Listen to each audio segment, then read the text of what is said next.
Has that got your attention? This has been on my mind ever since last Sunday. So, I want to share a little bit about what has been on my heart anyway, related to something that we are all familiar with. I noticed today that there's not a lot of red out here like there was in the last couple of weeks, but maybe we can find some good in it. So if you would turn with me to the 16th chapter in the book of Judges. It's all a familiar passage of scripture that you know, but sometimes we read passages over and over again, and every time we do, we find something new in them. Judges chapter 16, I'll read the first 21 verses.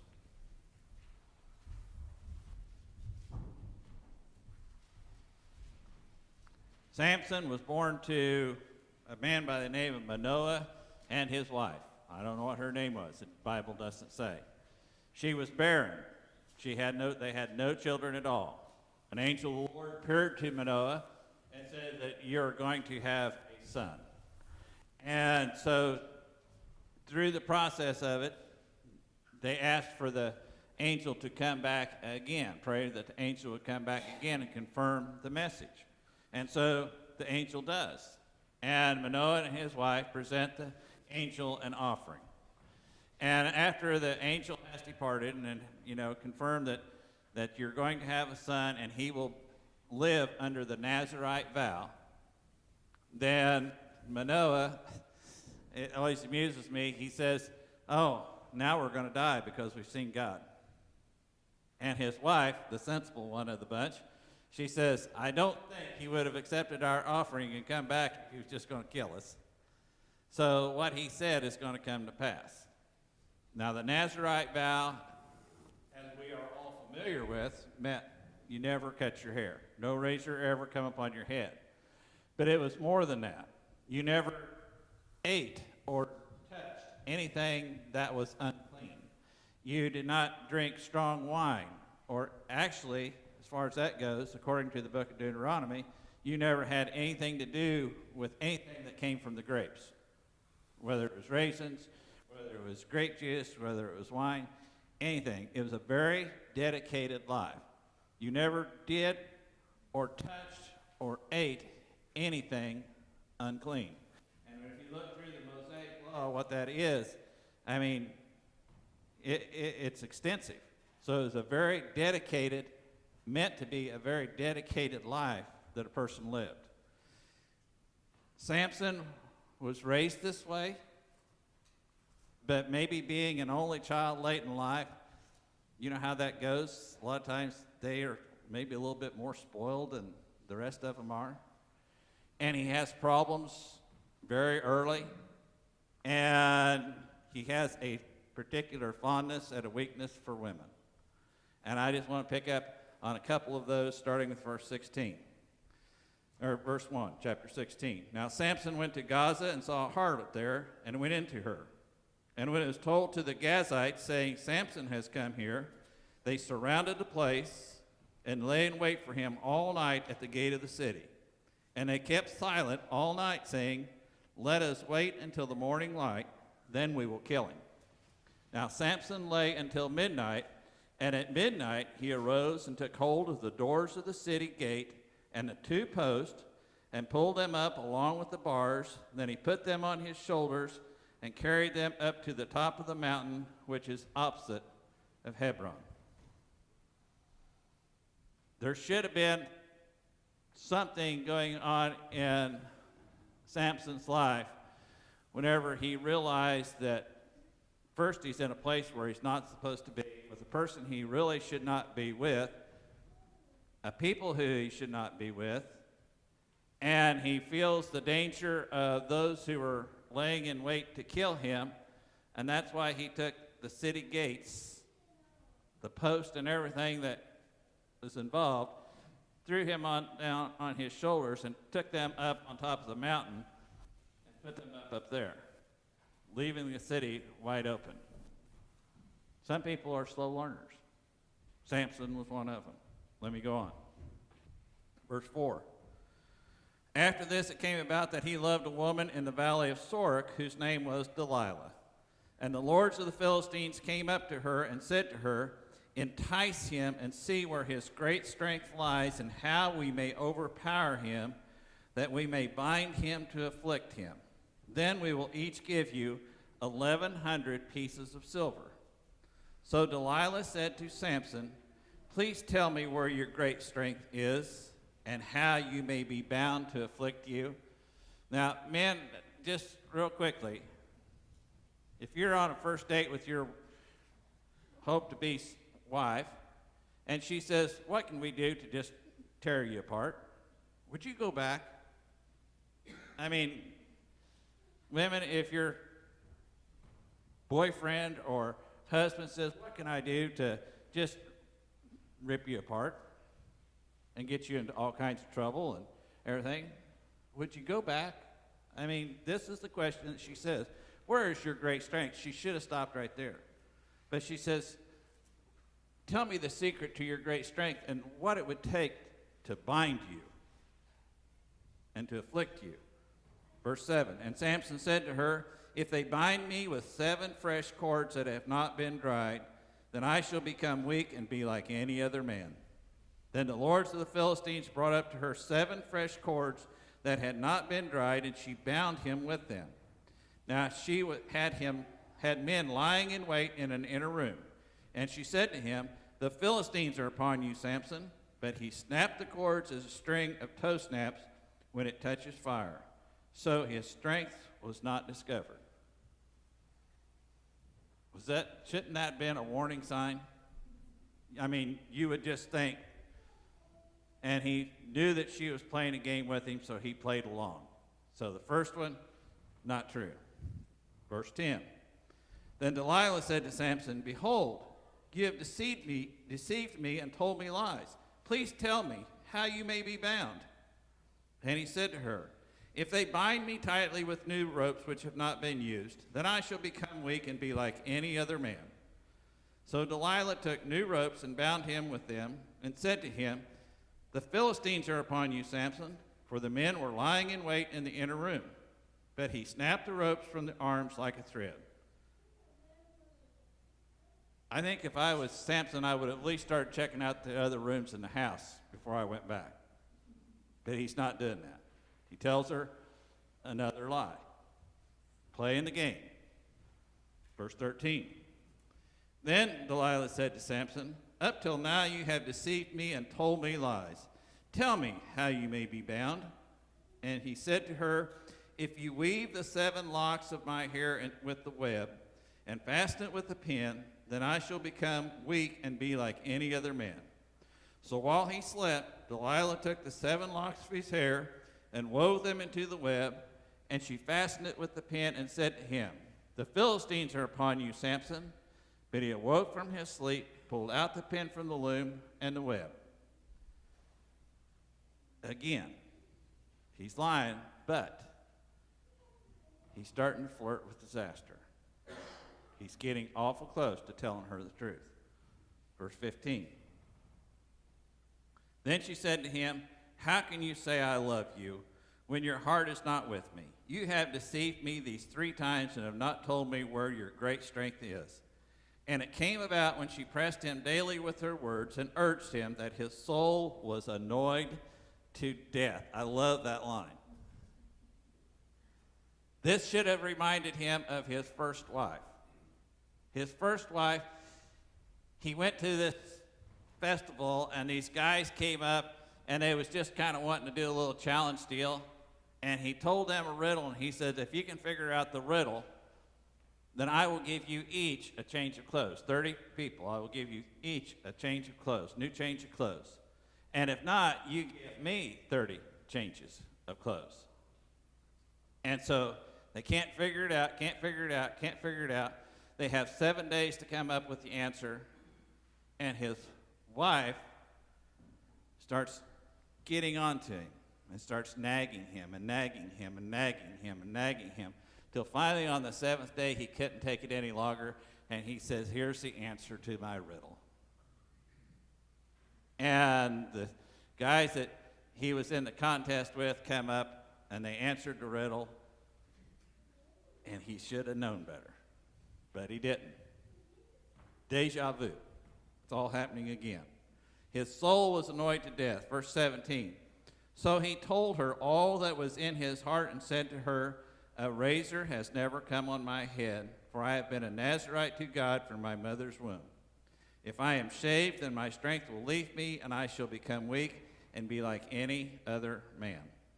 When Delilah saw that he had told her all that was in his heart, she sent and called the lords of the Philistines, saying, Come up once more, for he has told me all that is in his heart.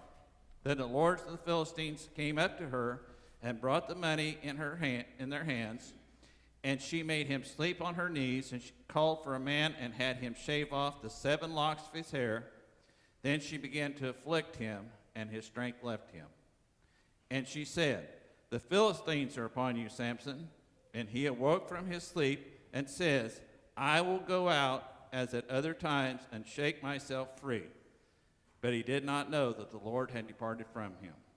Then the Philistines seized him and gouged out his eyes, and they brought him down to Gaza and bound him with bronze chains, and he was a grinder in the prison. First it was cords, then it was ropes, then it was if you weave my hair just right and put it up with the pin. And then after she had annoyed him to death, he says, okay, I've never had a haircut, never had my hair shaved, never had any of that shaved. And I'm a Nazirite, and you wouldn't know it. Now this is the part that probably made it a little hard to believe. You wouldn't know it by the way I act, but I'm a Nazirite dedicated to God. What are you doing in a harlot's house? Well, that's a whole other story. And so she causes him to fall asleep on her lap, brings in somebody, he shaves all of his head, and after they're done, she says, Samson, awake. She says, the Philistines are here. And he says to himself, I will get up and do just like I've done every other time, only he did not realize that the power of the Lord had left him. Now then,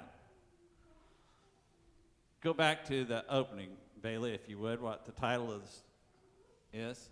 What does that have to do with Chiefs football? Last Sunday, if you were on the Facebook or internet or anything, anybody who had any relationship at all with Chiefs football was building up the Chiefs as they could not lose. The Grim Reaper, the 13 seconds, the last 2 minutes, the game before that. I'm wondering if we as fans were not somewhat responsible for their loss. Because how many times in the last 3 years, even the commentators on TV will always say in the last 2 minutes or so, you don't want to give Mahomes the football again with just 2 minutes left to play, because he'll beat you. And how many times did he do it? He goes out with just a few seconds left, goes down, and they tie the game, win the coin toss. Everything's going just like it always does. We're going to pull this thing out 13 seconds into the overtime, fumbles the ball, interception, lose the game. It's like, how did that happen? And everybody was just in shock. Now, this is not about football. God did not tell us this story so that we could relive a football game. But this story should be personal to us in that look at all the red flags that Samson had. I mean, you know, if you're driving down the road and you start seeing flashing lights, it at least draws you to the sign that tells what the lights are flashing for. Or if you see a car pulled over with flashing lights, you make sure that you're driving the speed limit, and then you slow down to get over over so that, and you do everything exactly right, as perfect as you can, because you don't want to be the next victim of their stopping. Guilty. Red flags are meant as a warning.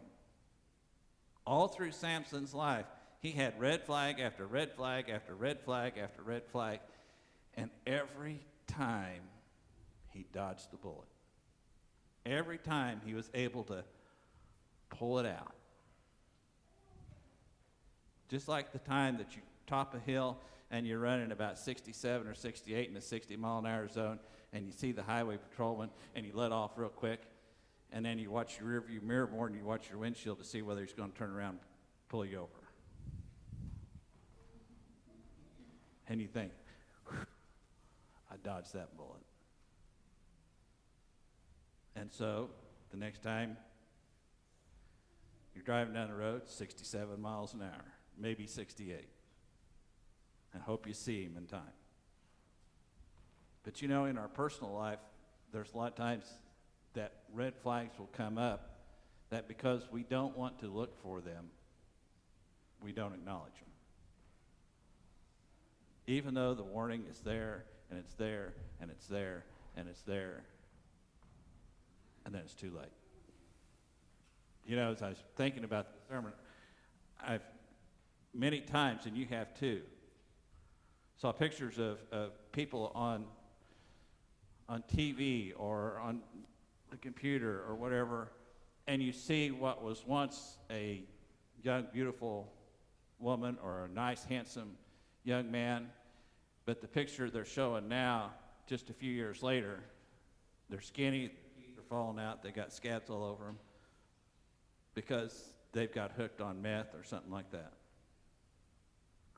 And the question always comes to my mind, did they never own a mirror? Did they never see that coming?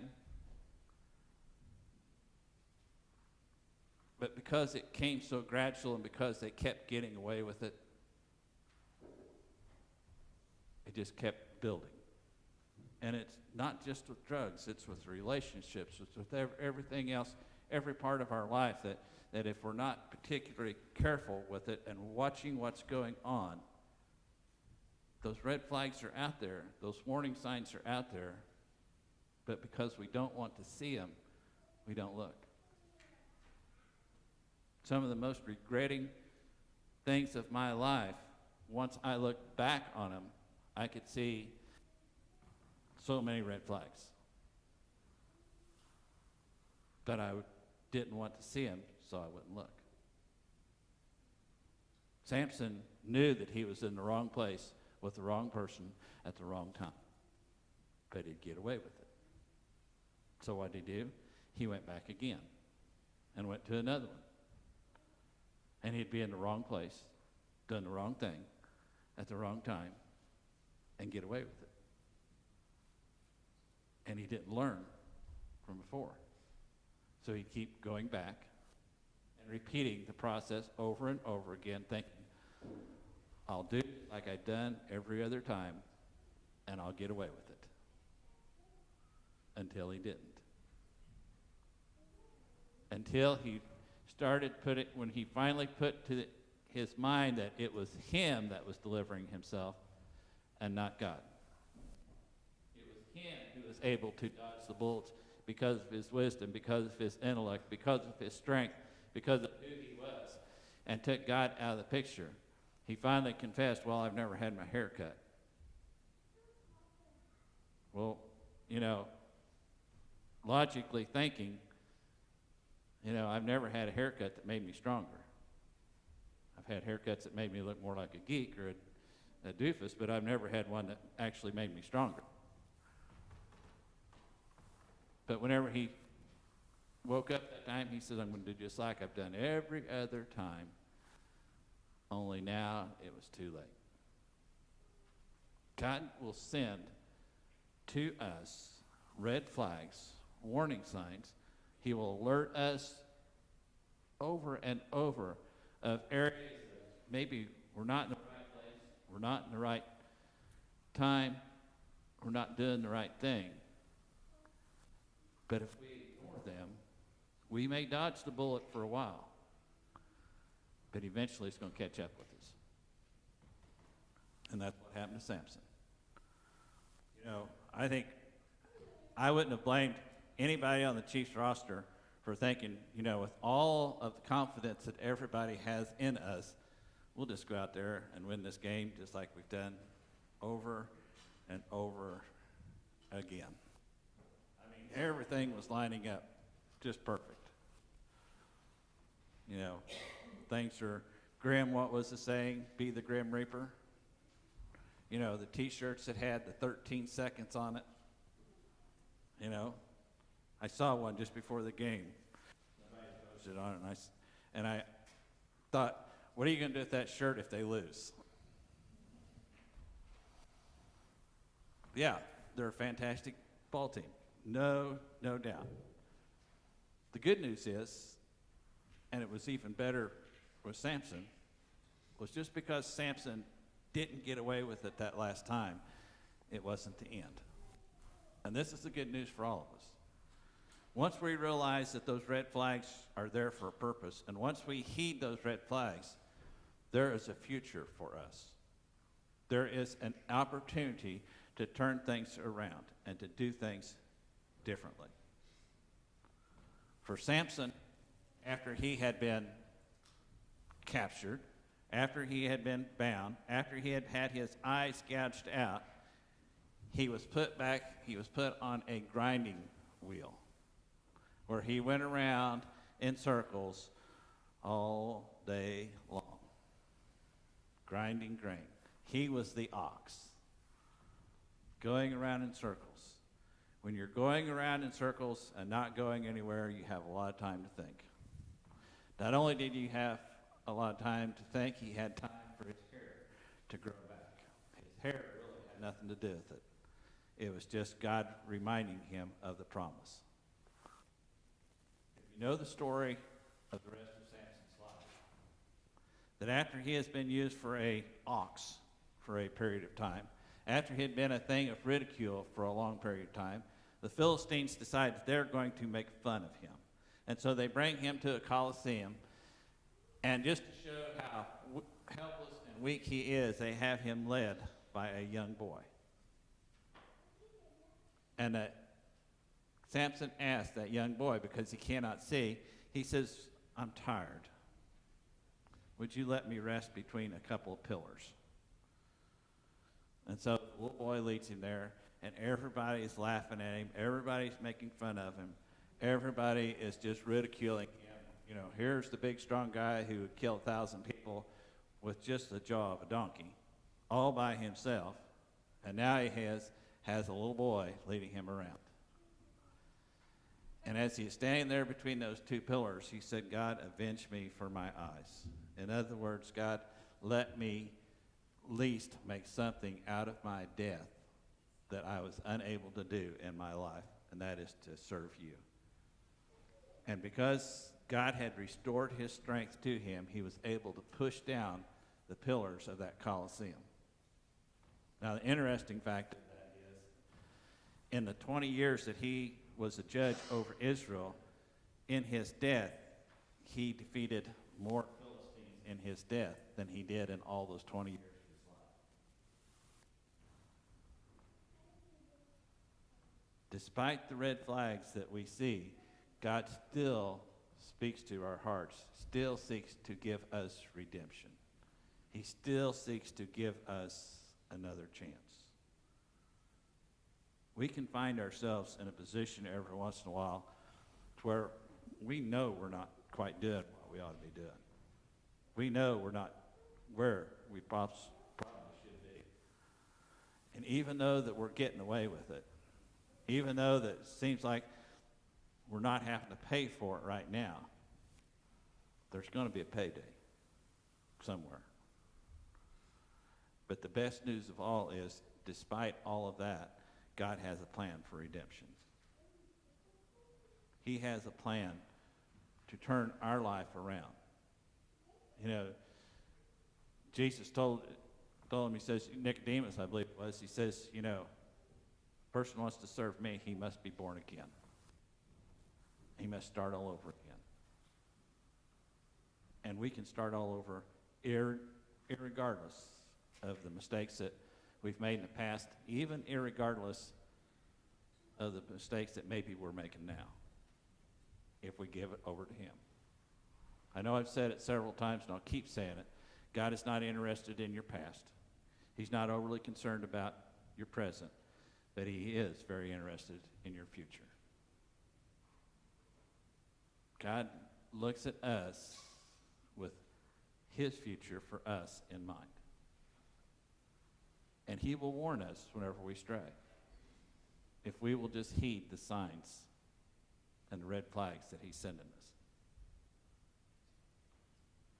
Because he's got something better. He's got a plan. To reach out and to be able to help someone who's struggling. To be able to reach out and help maybe someone who is ignoring all the red flags that are going off. To be there for the support. Not to be there to say, I told you you shouldn't have been doing that. I knew it was wrong. But to be there and say, let me show you what God has. Let me introduce you to the redeeming power of God's grace and love. That's what God wants to do with us.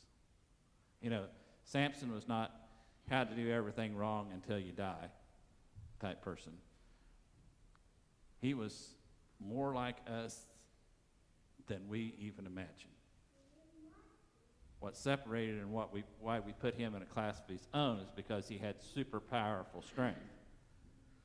But what made him like us was with all the warning signs and with all the red flags and all the things that he should have been paying attention to, he really wasn't. And probably every one of us has been in that situation at one time or another. Might be in it right now. But don't ever forget God's redeeming power and his redeeming love. This morning as we've gathered here for worship, I'm sorry that we're not going to be dressed in red next Sunday for Chiefs football.